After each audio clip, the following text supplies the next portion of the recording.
Connie does a bunch of despicable shit, and he does it for an increasingly insulting payout. Would you seriously go through all of that for like $15K? Here's the thing. Throughout the film, we get views of people's bad relationships with their families.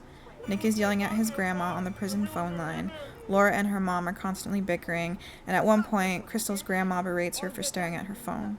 Incidentally, this is the actual reason I think Connie sort of cares about Crystal. He relates to her. Nick and Connie's parents are never mentioned, implying that their grandma raised them. And according to Nick, who I'm inclined to believe because his body literally rejects dishonesty, his grandma was being mean to him about food. I was sitting there trying to eat, and she started yelling at me and pushing me and just telling me I can't eat food. That was your grandmother was saying that? Yeah, and then she threw stuff at me and put She threw stuff on things me. at you? Yeah, and then I picked up the pan and I threw it at her.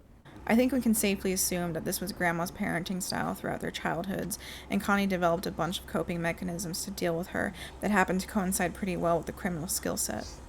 Actually, there's that scene where Connie shows up to Laura's place, and she argues loudly with her mom.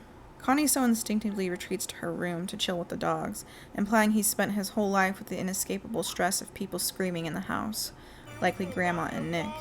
His goal in all of this was to escape the chaos of his life and settle down somewhere quiet and peaceful with his brother. The hope springing from this very nice dream leads Connie to perform and justify some truly heinous shit. Deep down, and I mean way deep down, like in the core of the core of the core, Connie is not a bad person.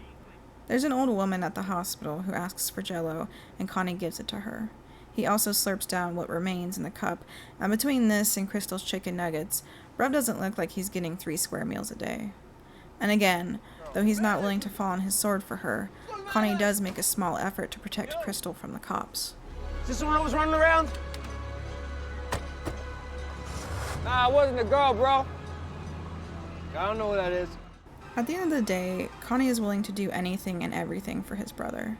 When he absconds with Hospital Man, thinking it's Nick, Connie gives him his coat, even though it's freezing fucking cold outside.